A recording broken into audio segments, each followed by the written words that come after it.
Oke. Pak Sugianto mengingat range marketnya sendiri Pak untuk tahun 2012 sudah berapa store yang dibuka totalnya, dan kira-kira bisa di-sharekan mungkin Pak untuk dari segi kinerjanya. Kemudian jika nanti target di 2013 berapa total penambahan store yang akan dibuka dan anggaran belanja yang dipersiapkan tahun depan untuk pembukaan store-store baru tersebut berapa Pak? Oke, dari tahun 2012 sekarang ini kita punya toko Range Market itu ada 10.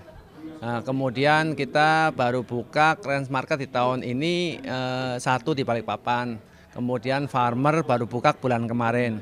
Sampai dengan akhir bulan ini kita akan buka satu lagi Farmers. Jadi total toko kita antara Range Market sama Farmer total akan jadi total 17. Dari tahun kemarin hanya tokonya 14. Rencana kita akan buka untuk tahun depan, kita rencana minimal buka 5. Kita memang fokus tetap di segmen yang memang agak menengah ke atas. Jadi kita memang tidak buka sangat cepat tapi secara bertahap karena kita memang masih dari kecil gitu kan. Nah, kemudian kalau kita bicara anggaran bahwa kita barusan go public, kita dapat duit kurang lebih 150 M. Dari 150 M ini yang kita mau lakukan untuk jadi sebagai modal untuk buka. Memang akan lebih, tapi kan kita tetap akan cari lokasi kalau bisa lebih dari 5, tapi kita janjinya adalah ke pabrik adalah 5. Nah, kemudian kalau kita bicara performance sementara ini kita memang sudah on track budget. Jadi kita akan capai kurang lebih hasil 1 triliun ya. Jadi semuanya on track. 1 triliun sampai akhir 2012. 12. 2013 lagi budget. 2003. Belum. Nah, ini mengenai grooming with style and it's time to go retail Pak. Dari sudut pandang Pak Sugianto sendiri, dunia retail di tahun 2013 perkembangannya seperti apa Pak? Apakah ada dampak mengingat kan krisis Eropa masih berlanjut terus nih Pak, dan ditambah dengan mungkin prediksi pertumbuhan ekonomi Indonesia sendiri terhadap retail gitu Pak? Jadi kalau Indonesia punya retail tumbuhnya sangat pesat. Menurut saya akan tetap berkembang. Jadi marketnya masih sangat besar. Kalau kita bicara rasio jumlah penduduk dibandingkan jumlah toko retailer itu masih sangat sedikit.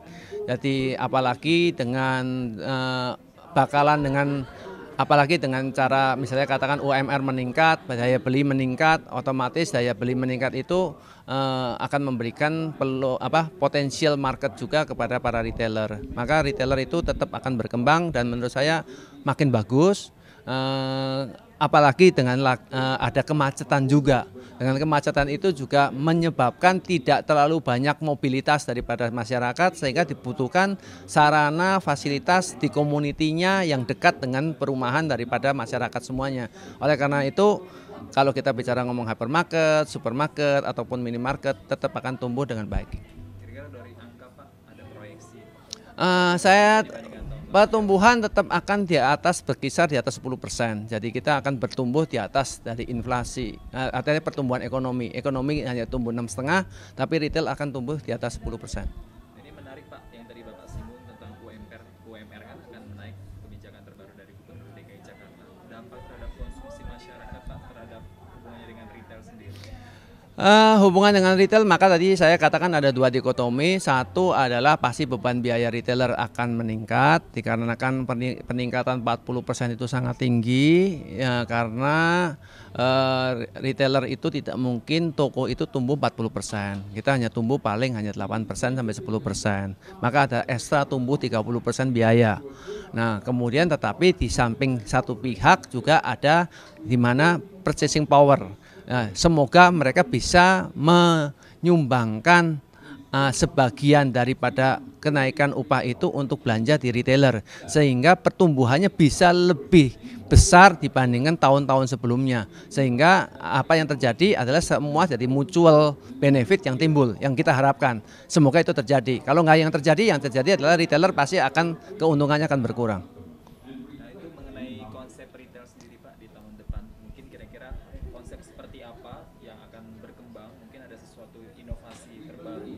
Dan menurut Pak Sugianto sendiri, kira-kira nih Pak, dari sekian banyak retailer di Indonesia Indonesia, mana yang paling berkembang, Pak? Yang akan menunjukkan perkembangan paling besar? Retailer yang paling berkembang tetap akan modern retailer seperti hypermarket, supermarket, minimarket tetap akan berkembang dengan terus menerus dengan baik karena memang kebutuhannya meningkat, kemudian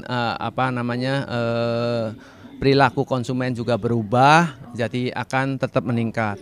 Di samping itu yang lain adalah yang tadi saya katakan adalah lifestyle, retailer lifestyle. Jadi pakaian yang punya lifestyle, punya merek itu juga akan berkembang karena masyarakat yang punya uang itu akan membeli barang-barang yang lebih bermerek dibandingkan tidak bermerek. Yang lain lagi adalah retailer itu adalah resto atau makanan. Makanan-makanan itu sekarang juga sudah mulai berubah. Jadi sekarang ada makanan-makanan yang baru, di mana makanan-makanan yang lama yang tidak lifestyle lagi mulai ditinggalkan.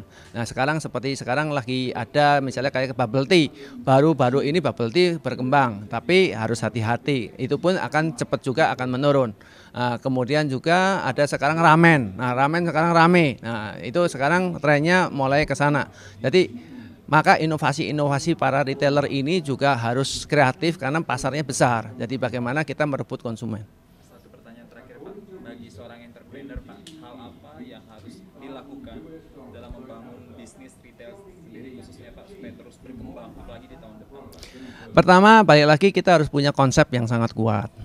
Itu konsep harus jelas dan konsisten. Jadi tidak boleh tidak jelas karena akan membingungkan konsumen di mana positioningnya atau yang tertangkap image di benak konsumen itu harus sangat jelas. Yang kedua adalah bahwa yang tadi saya katakan adalah passion, artinya benar-benar menjiwai. Karena retail itu tidak bisa tanpa ada jiwa daripada si entrepreneur itu sendiri. Karena entrepreneur itu yang mendrive atau yang menjadikan satu motor daripada pertumbuhan daripada retailer itu. Tanpa ada drive daripada si entrepreneur ini, rasanya si retail ini tidak bisa akan berkembang. Oleh karena itu, maka yang dikatakan tadi adalah kita perlu adalah konsistensi, perlu detail, perlu persiapan, perlu menjiwai, dan perlu kepemimpinan yang baik. Terima kasih Oke. banyak, Pak Sugianto. Sukses buat Bapak. Terima kasih sama-sama. Sama-sama. Ya, siap ya. Bibis News ya, Pak. Ya. Dari sini ya, Pak. 3, 2, 1. Saya Sugianto Wibawa mengucapkan selamat Hari Natal 2012 kepada Vibis News dan selamat tahun baru 2013. Semoga Vibis News makin berkembang, makin disukai dan makin dicintai oleh masyarakat. Terima kasih. Oke. Terima kasih banyak.